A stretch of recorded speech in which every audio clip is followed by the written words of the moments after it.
Welcome to Civics and Coffee. My name is Alicia, and I am a self-professed history nerd. Each week, I'm going to chat about a topic on U.S. history and give you both the highlights and occasionally break down some of the complexities in history and share stories you may not remember learning in high school, all in the time it takes to enjoy a cup of coffee.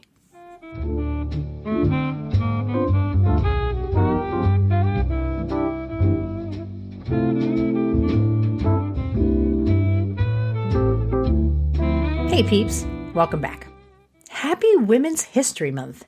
Last year, I did a series of bonus episodes in celebration of the other half of history with looks at Zora Neale Hurston and Ruth Bader Ginsburg, amongst others.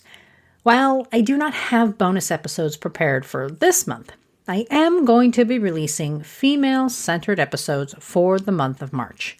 To start off, I am sharing a wonderful conversation I had with Dr. Tanya Roth regarding her book, Her Cold War.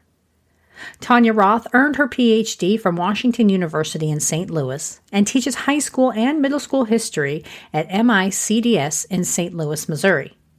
Her research has been recognized by the American Association of University Women, and in 2019, an early version of Her Cold War received the Society for Military History's Kaufman First Manuscript Prize. Tanya's writing has been published in The Washington Post, History News Network, and Public Seminar. Our discussion was so fun, and I want to thank Tanya for coming onto the show and chatting about her book and research with me for a while. Our interview was held via Zoom, so please forgive any dip in audio quality. Enjoy the interview, everyone. Welcome back, everybody. With me today is a very special guest who wrote a fascinating analysis of women's push for equity in the armed forces. I absolutely loved this book and highlighted it on my social media feed as one of my favorite books of 2021, Dr. Tanya Roth, author of Her Cold War. Welcome, Tanya. Thank you so much. I'm really excited to talk to you about this today.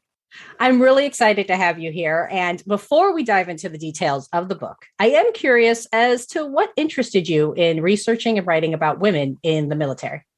It's a great question because I'm not military. I've never served myself, and my only family connections are my grandfathers in World War II. So I didn't have any direct experience. I think really when it comes down to it, my first entry point, I was an undergraduate in college, and there was a gender World War I, my first dive into women's history. I remember thinking, wow, I never thought about women in war. I always just thought about men in war. And somehow that just stayed with me, that sort of sense that, this is totally unexpected from what I imagined of the world, I guess. And then I think it was one of those things after that I just couldn't get rid of. It wouldn't leave my brain. I wanted to know what happened next and how did things go from there. And I just kept finding new things and going, whoa, this is really interesting. So just kind of, I think it took me.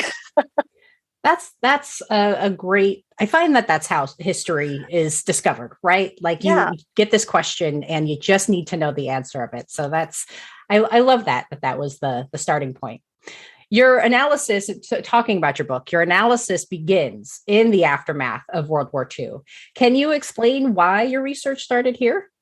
Yes. So I, after jumping from World War I thought, okay, World War II, that's the next place. I think when I started graduate school, I just vaguely was thinking, I want to think about women in war, World War II and after. And I started looking, and there's wonderful works about it.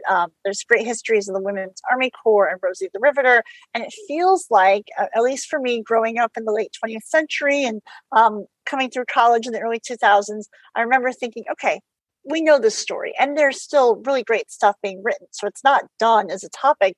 But I thought, all right, people wrote these books, but why isn't there anything after this? And I think part of it was thinking about my own perception of the military. I did geography B when I was in middle school, like so many people probably did. And I started reading the newspapers. So I remember very vividly the first Gulf War in the early 90s and becoming aware of the military at that age, I think. So I think as I grew up, I'd always been aware of women in the military, but I thought, well, wait, nobody talks about them after World War II. What happened next? And I lucked into a course on the Cold War, and the professor said, sure, do a project on anything you want. And I thought, all right, let's see what happens next. And somebody said, there's not going to be a lot there. So, okay, I can find something. The Women's Military Memorial in Virginia happened to have just come out with a book on women in the Korean War era, and that was it. And I picked it up and I started reading, and my very first paper was on. Actually, I think that's where I discovered the Women's Armed Services Integration Act, and I thought, well, wait, this is pretty big legislation. Why is nobody talking about this? And it caught my eye, and I, again, couldn't let it go. That's amazing. And did you find that there was other scholarship that was available to you, or was it really just that Korean War That book? was really it. A lot of the background research for this, there may be bits and pieces here and there. There are wonderful memoirs written by nurses. I stayed away from nurses because the Integration Act does not cover the nursing corps. Mm-hmm. There was some great work being done by other scholars about the Army Nurse Corps. So there might have been little pieces, but really it was this huge gap. It sort of seemed like there's World War II, and then all of a sudden women come back in the late 60s, early 70s with the women's rights movement. But between now and then, I'm thinking more books like Elaine Tyler May, her book about the family in the Cold War. The Mm-hmm. title is completely escaping me right now, but more focus on domesticity. And there's some really great work looking at, well, no, actually, they weren't all just housewives in the 50s, but nobody had yet extended to go, what's happening in the military, because it just sort of got overlooked. Hmm. That's fascinating. And so you're throughout the book, you discuss this idea of women power, woman power. What is woman power?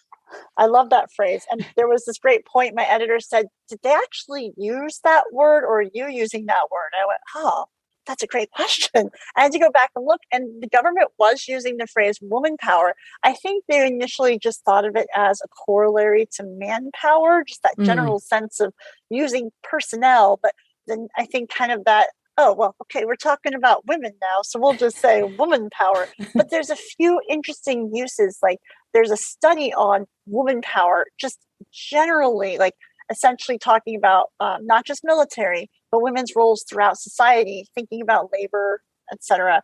So it's not a word that gets used a whole lot, but in order to get really specific about who we're talking about in the military, it becomes a really useful term to say, no, we're specifically going to talk like woman power is part of manpower, but we're going to distinguish it even further and talk about what specifically do women bring to the table. Yeah. And I loved every time I saw that phrase, and I noticed it kind of took on different meanings depending, in the context of the book. So I loved that concept of way to own it. Woman power. Yeah. It was a great phrase. It was something that I started embracing, I think, kind of late in the process, and went, you know what?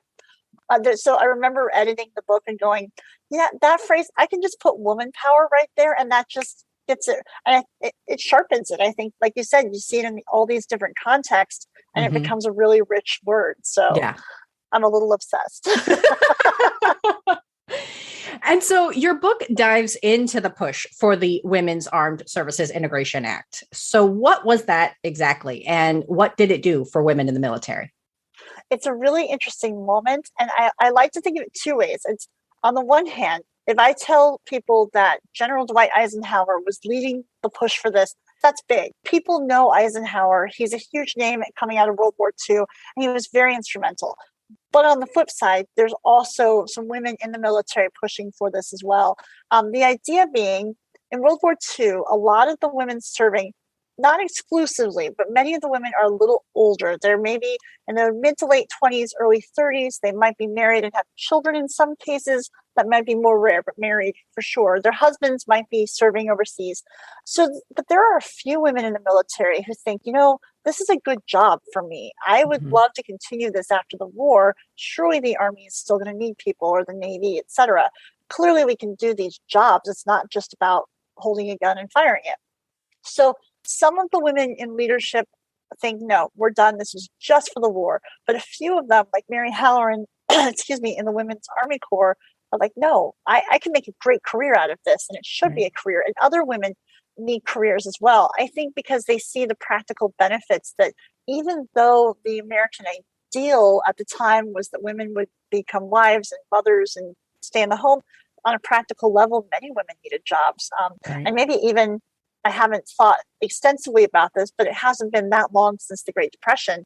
And I'm sure many of these women had lost jobs or had to take jobs. So it seems like a great opportunity. So a few women wanting to push for this, but having someone like Eisenhower who can come to Congress and say, look, led the military, listen to me, and he could speak their language. I think that having that coalition, I think if women themselves had been the only ones pushing these, it probably wouldn't have happened. But key military leaders, including Eisenhower and the Secretary of Defense, were all for this. And that really helps create this legislation. It also helps that the government's looking around saying, oh, there's stuff happening in Germany. We're a little worried about Russia or the Soviet Union.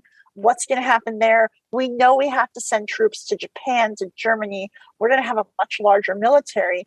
And we don't want to draft men if we can help it. And then they do draft men. But they're trying to think about how can they use the military in a different way, especially now that there's not a war going on. And that really becomes practicality. It's not about, let's give women rights. It's let's see what the military needs and how can women provide service to their country. Yeah.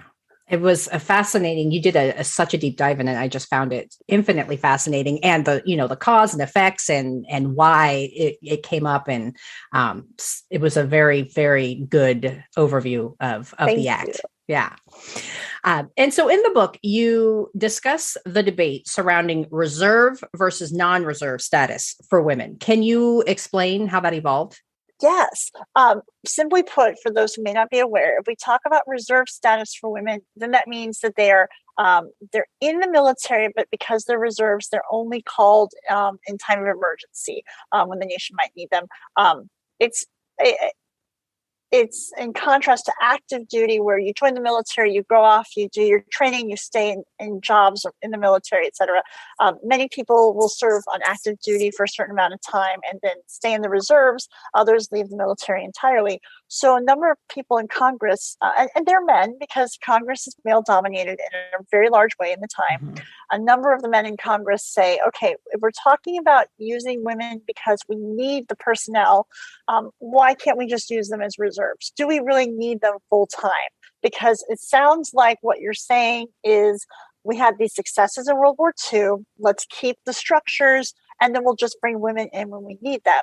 And that's really powerful arguments for many people in Congress. It's so powerful that the House of Representatives says, we're rewriting this because we just want reserve status. Right. The argument against it that comes down from the Secretary of Defense and from Eisenhower and others is, yes, we see what you're saying, but if we only have women as reserves, we're going to have a much smaller number. We're not actually going to get the benefits. And also with reserves, they're just not going to have the training. We're not going to have the experience with them. We will really be able to know what we can do with women if they're on active duty. That's at least part of the argument. They're like, no, this is practical. You don't understand. It's not practical to have them part-time. We need them full-time. And one of the, I think it was Margaret Chase Smith, right? She was one of the proponents of saying, no, let's put them in full status, not reserve. Yes, and she's a huge voice here. She'd been an advocate for women's service through World War II. She's one of the few women in Congress, and even in her autobiography, this becomes a really big point in the aftermath that she says, no, this was a big moment. And there's just this line, I think it's even the title of an article that's been written about her. Either they need these women or they do not. And something happened. I don't know what went on behind the scenes. There was a joint committee to reconcile the differences. The Senate had passed it with full active duty service for women. It was just the House. So they finally got their act together. Even the New York Times is like, what's going on? We don't understand this. So they get it together and it comes through. So yeah, it was a interesting story as you told it too. I was kind of on the edge of my seat. And then an interesting tidbit you shared in your book highlights the fear of having men report to women who would outrank them, and that this fear in part led to the creation of this separate administrative support systems led by women in the Women's Integration Act. What were some of the ramifications of that decision? It's a couple of things. I mean, they're very concerned about, emasculating men, essentially. They see men as the ones who have the experience, and they want more General Eisenhowers. They don't want Mamie Eisenhower as a general. But it's so that basic idea: women will not command men because that just seems weird to them. But what that means is that then they create limits on how high women can go in the military structure, and it's fairly high in the structure, but it's the basic line. I think for anyone who's maybe not familiar with military rank, is they're essentially saying we'll never have women who are generals or admirals. And that's what they say in the 40s. I think for a lot of us who are outside the military, general and admiral, those we see as, we know what these are. They're saying, no, women are not going to go there. So that way they can stay lower.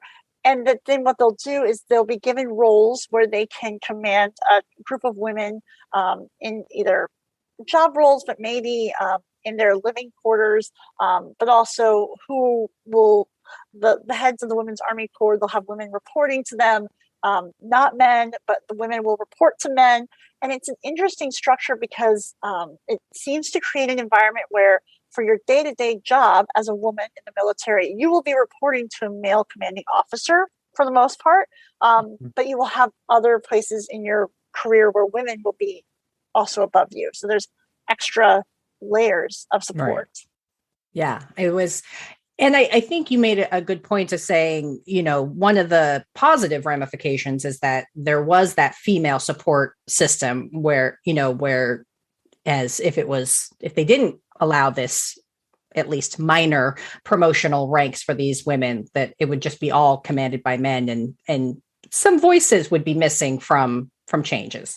Exactly. I think it does in some ways. Then men will see women on the day-to-day jobs, they'll work with them, but also it does create this weird division as well. That's you're not going to have men overseeing the women in their barracks, and the chain of command is going to stop somewhere.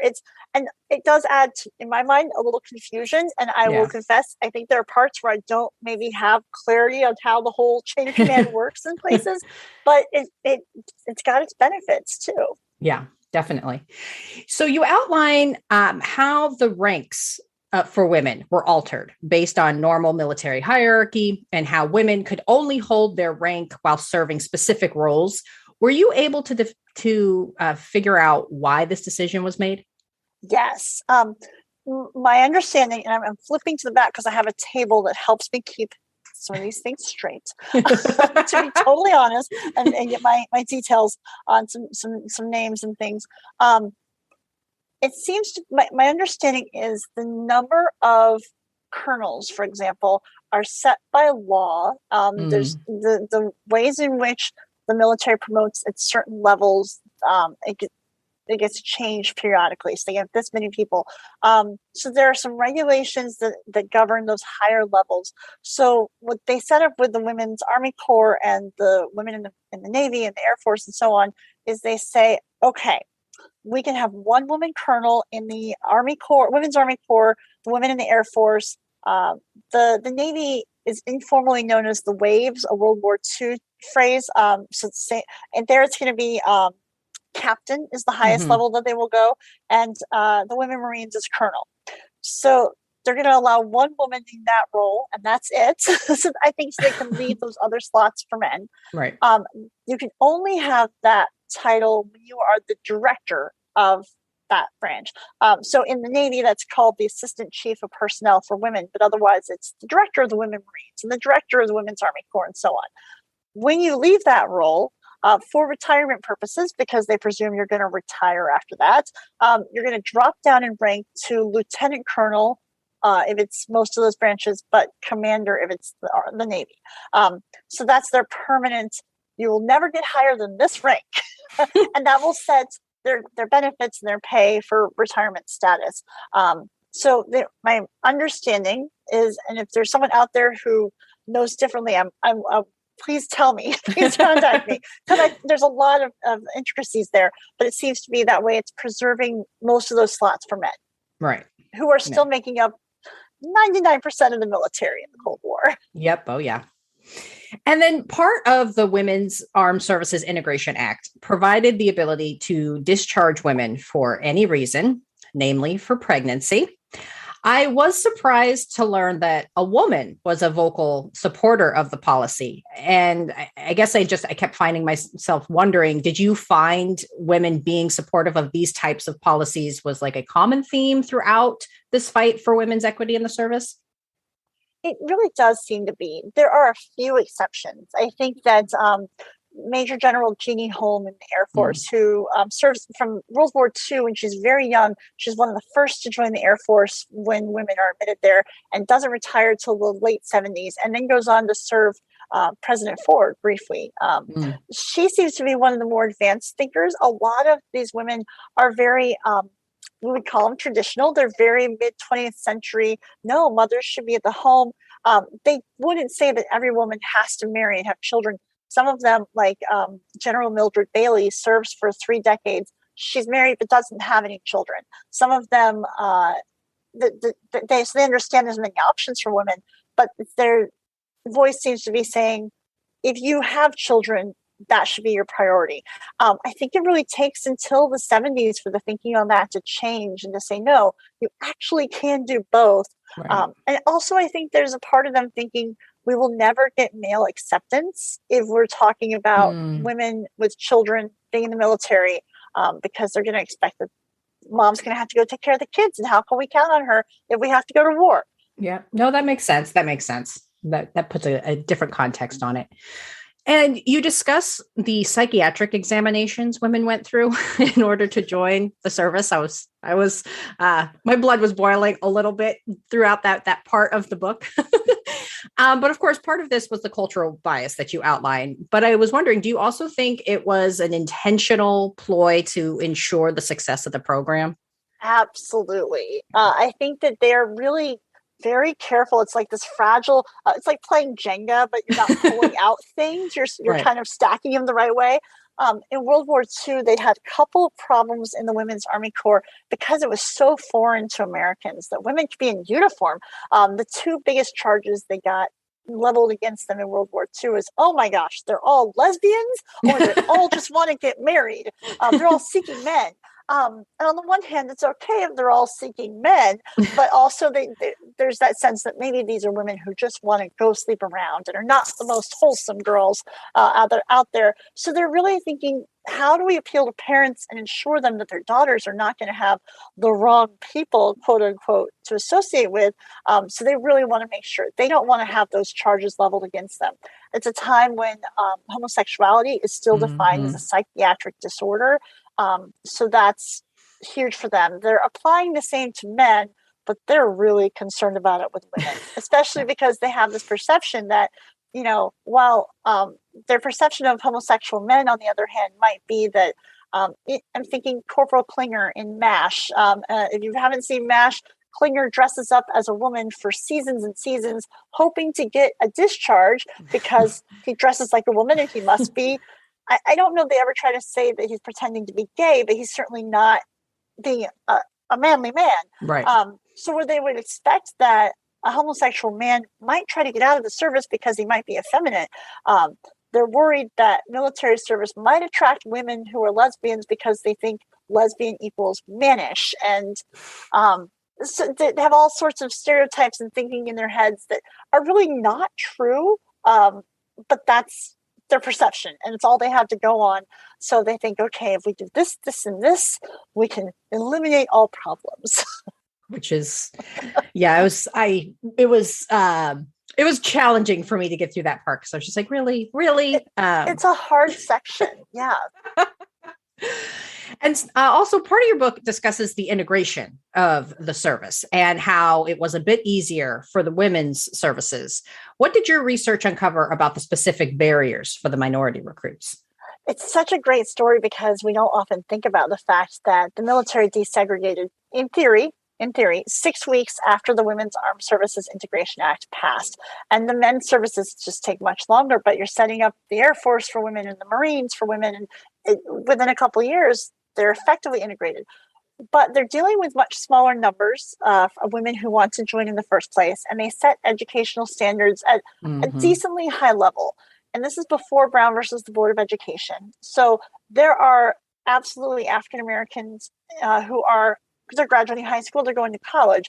But on the one hand, one of the generals later said, I think on the whole that schools were not as good, so we didn't have as many women who qualified who were African American.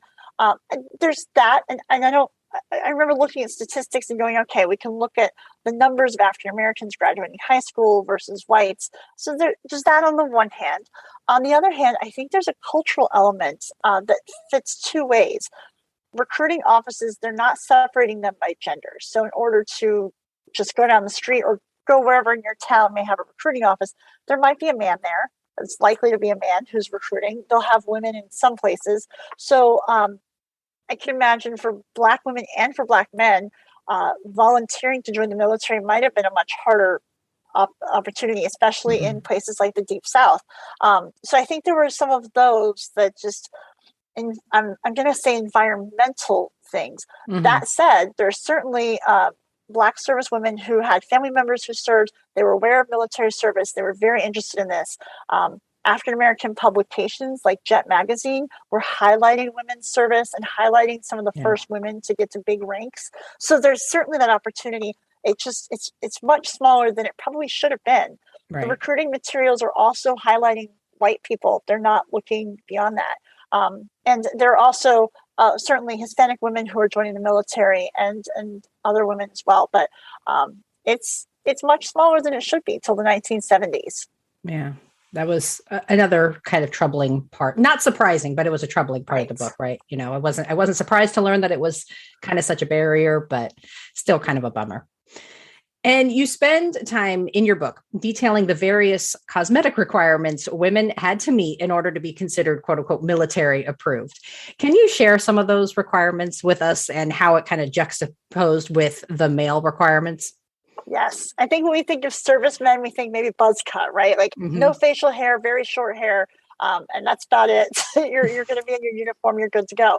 But for women, they're thinking about proper application of makeup. The hair is a problem, what you do with women's long hair.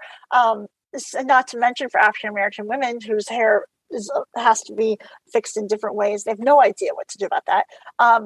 But they're telling women you have to pull your hair back in certain ways, off the collar. Here's some approved hairstyles. The Marine Corps, starting in World War II, had a color of lipstick that matched the red brim on their hat. Having the uniforms are made by designers. That starts in World War II, but continues on. So they want this image to look really good. They want young women to want to have that image. Like, wow, I want to look like that. I could be that. That's kind of awesome, right? So that does a really specific role of getting people to think, yeah, these are good women. They look like the all American girl. But yeah, men don't have to have that. There's some really great videos on YouTube that came out that the National Archives or other places found them and put them online in the last few years from the early 70s that talk all about how you have to walk just so, how you can do your makeup.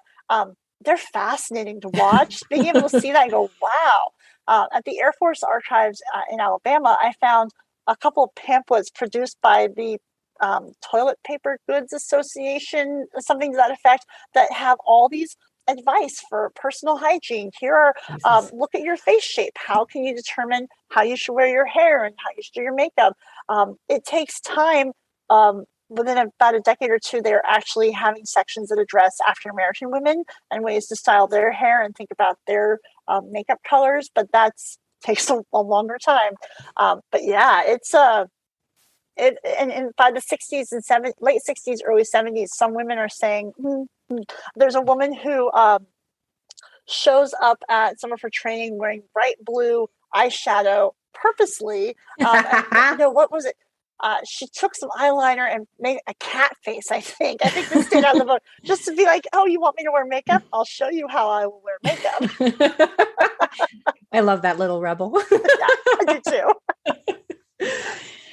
And the book also discusses how the military advertised an equal pay for equal work motto, but that there was more to it beneath the surface. Can you share some of the limitations women had in trying to seek out equal opportunities? Yeah. This is one of the things that struck me so much when I got started, because certainly in the second wave feminist movement in the 60s and 70s, equal pay is certainly a huge rallying cry of feminists. And the fact that the military is offering this after World War II is shocking in a lot of Right. ways. So it sounds great.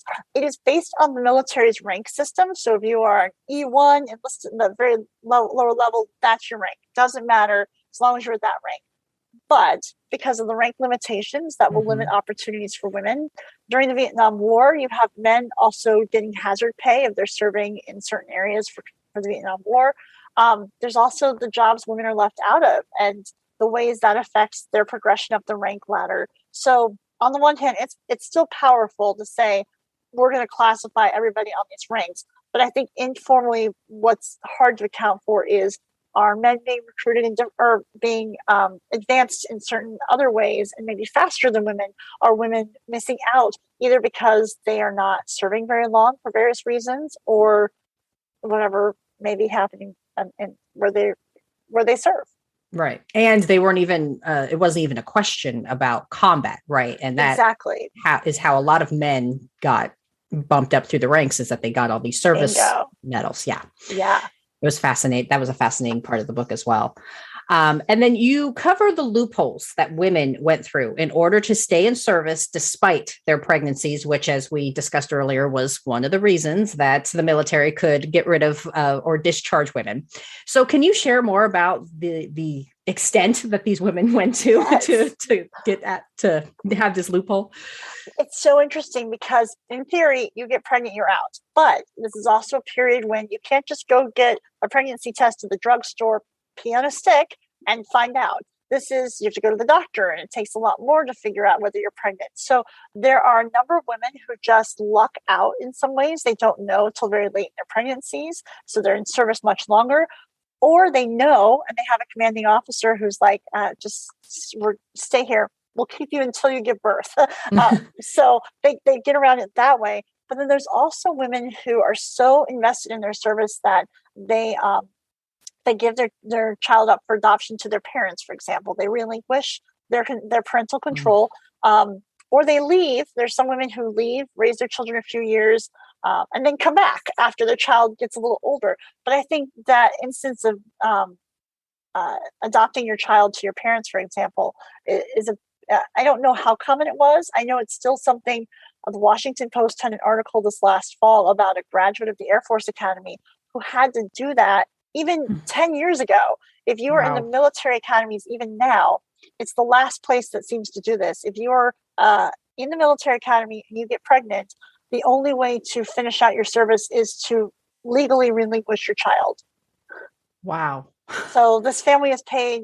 They were both in the Air Force Academy when they met and got pregnant. He finished his service. She, after a year, went back and finished. They're both out now, I believe. They have 4 children, but they're still paying for how do we get back legal custody of our children or our child. And it's wild. So I don't know how common that was, but certainly there are women who did that. Like, yep, I just sent my kids here and I stayed in. And the fact that it's still a thing, or at least a number of years ago was still a thing in the military academies, that's baffling. Exactly. Ay. Yeah. I think there was legislation this last fall going up. I think Ted Cruz was actually one of the co-sponsors of this legislation that would alter how military academy cadets would process this in the future. I don't know what's happened with it. Yeah, that's a surprising name to it be is a part of that. Name. To be a part of that legislation. It is a bipartisan effort. So I'm curious to see. I don't think it went through, but I'm not sure where it's at. Okay. Well, something to keep an eye on. And speaking of pregnancies and kind of the hoops that women had to jump through, the Department of Defense eventually evolved their stance on pregnancy discharge. In your research, did you find any specific reason or case that prompted this shift, or was it kind of a result of the changing times? I think a little of both. There's a few cases. It looks like a lot of the services in the 60s start offering waivers depending on the circumstances. Like, you know what, we'll let you stay in. We got to do this waiver. The biggest one I found, it doesn't go to court or anything, but in the Navy archives, there's this wonderful set of information about a woman who she's been in the service for more than 2 decades. Her husband's in the Navy as well, and she's pregnant. She's about 8 years from retirement, I feel like at that point, and she makes the argument, I'm so close to retirement, please just let me serve until retirement. And they say, okay, you can do that. As soon as you hit retirement date, you have to leave. By that point, the policy's changed. She doesn't have to, and she serves for another 15 years, I think. So it does seem to be individual basis that they start recognizing that, oh, we could actually do this. Like, it's not the end of the world when women have children. And also there's a discrepancy because if you're a man in the military and you have children, there's nothing, Right. no problem there. But for example, one woman I talked to, or one oral history I read, rather, a woman who married a widower. Well, he lost his first wife while he was serving. Nobody ever said he couldn't be the parent of his children. It was assumed that he had a network to help take care of them. Right. So yeah, just sort of slowly and over time, there is a case involving an Air Force nurse in the early 70s that I think does help get publicity around this. So the Equal Rights Amendment, I think, becomes a big push as that's going through Congress. It kind of pressures a number of military leaders to say, let's go ahead and change this policy because we don't need another legal case. Right.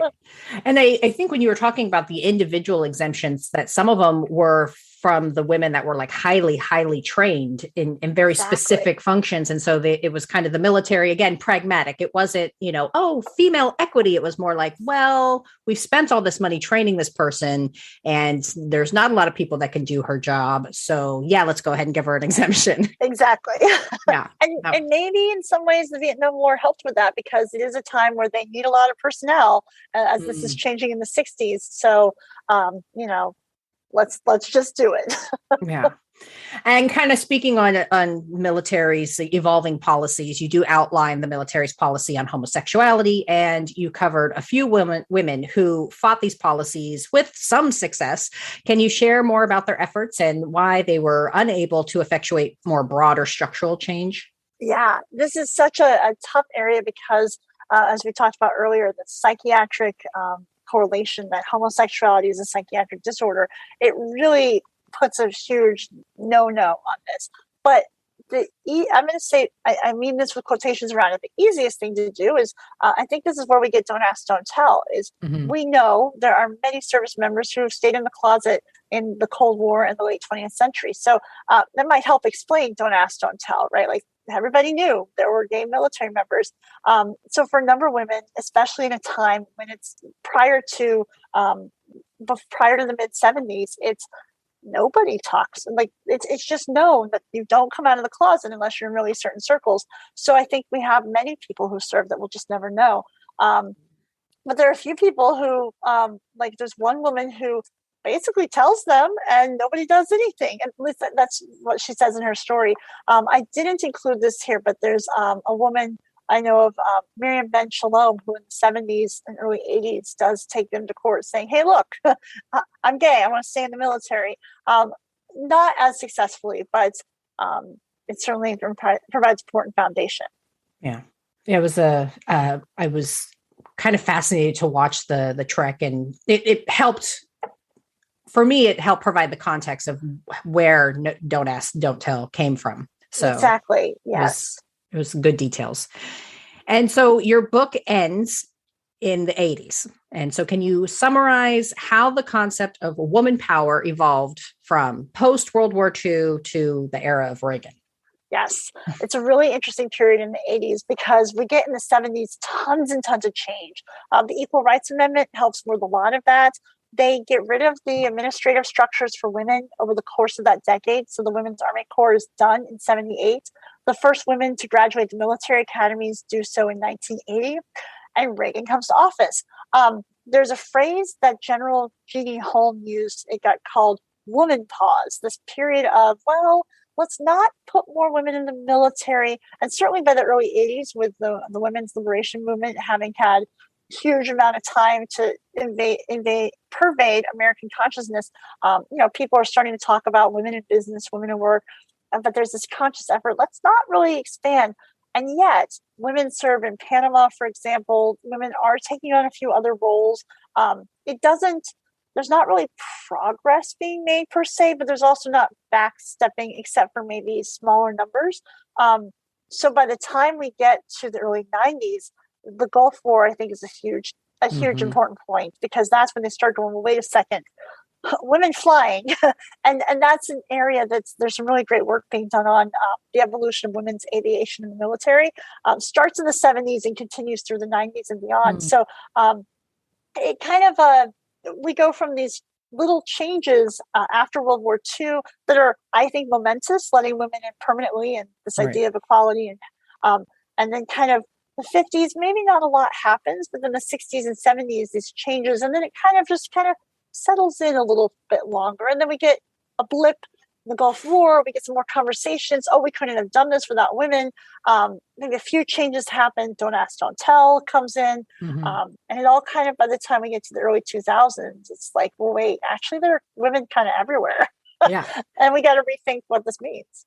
Well, and I think your book did just such a fascinating job of really highlighting how progress moves very, very slowly, but before you know it, right, there's been this monumental change, right? Women weren't even a consideration prior to, World War II. And now they're everywhere. And there's obviously many issues with the women in military right now, especially surrounding sexual assault, but they have, for the first time, I think, really have a more equitable seat at the table that they didn't just 60, 70 years ago. Absolutely. And that's what I think is so interesting, is seeing that difference. And now I think we got to talk about those issues. We have to have conversations about we're not actively fighting a major war like World War II. If women can serve in combat, what does that mean? I was really intrigued, and I have to admit, I have not dug deeply into this, but in August, when we had the deaths of the service members in Afghanistan, I was looking to see what they might say about the women who were killed. I'm thinking about the early 2000s, the discussion around Jessica Lynch being taken captive in Iraq. And I didn't see anybody saying, oh my gosh, a woman died in Afghanistan. Just that outcry that would have been there 20 years ago.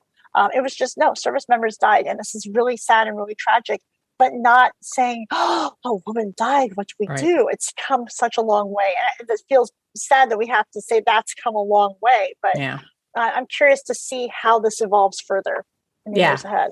I'm infinitely fascinated as well, just because, the Gulf War for me is probably the first major military conflict that I remember in my youth as well. And just kind of seeing, there was a lot of argument about women in combat during the Gulf War from my hazy recollections, and just kind of seeing now how and I remember Jessica Lynch as well. So it's been slow, but it's very heartening to see that the progress is being made. Exactly. Okay, so aside from your book and your great source list, where can people learn more about women's experience in the military? The Women in Military Service for America Memorial, or the Women's Memorial in DC, their website has some great information about women's military service. If you want to take a deeper dive, the University of North Carolina, Greensboro, they have an entire digitized collection of women's military service materials. You can see recruiting brochures, you can read oral history transcripts, you can see all sorts of stuff. It is amazing. It's very similar to the Library of Congress Veterans History Project. I feel like for a lot of us, going right to hear about people's experiences in the military is something that's so valuable. So the Veterans History Project at the Library of Congress can, Saturday afternoon, you want to just hear a little bit about this, you can go find some really great digitized materials on those sites. If you want more books like this, there's some wonderful work that's been done about Kara Dixon Vick has written about the Army Nurse Corps in particular. Heather Sturr has written about women in the Vietnam War. There's just some really great stuff. Teresa Threat about race in the Army Nurse Corps as well. Some really good books that get at, hey, here's the other ways the military is changing. Awesome. I'll make sure to put all of that in the show notes when the episode goes live. And is there anything else you'd like listeners to know about you or your work? one of the things that kept me going in writing this book, and it's been a decade since I finished graduate school, and I wanted to write this book, and it just took time. um, but I'm so grateful it's out in the world, and my hope is that this is going to get people thinking and talking about a group of women who I think have been forgotten. I know we talk about Korean War as the forgotten conflict, but we have an entire 3 decades of women whose experiences have been completely overlooked, and they're really valuable. So I'm hoping that people will become aware, have conversations. I hope they'll build on this research and get to the things that I couldn't do in my book, especially around race and sexuality. And I'm excited to see what comes. Yeah, I was having a conversation. I was geeking out and telling one of my friends that I was having you on the podcast, and I was explaining your book, and it's amazing that you say that, because she was very much like, well, wait, no, they weren't really a part of the military. It's like, but they were. Exactly. They may have been small in numbers, but they were mighty. Yes. And they effectuated such broad changes, right? I mean, it took a while, but your story just weaves that very well. So thank you so much. Yeah. Thank you so much again for coming on to the podcast. I really appreciate you spending some time with me today. And to my Civics and Coffee peeps, be sure to order yourself a copy of Her Cold War. It is available wherever you get your fine books. And I'm telling you, it is a fascinating, fascinating dive into women's military history. So thanks again, Tanya, for coming on. And peeps, I'll see you next week. Thank you. Thanks for tuning in, and I hope you enjoyed this episode of Civics and Coffee. If you want to hear more small snippets from American history, be sure to subscribe wherever you get your podcasts. Thanks for joining me, and I look forward to our next cup of coffee together.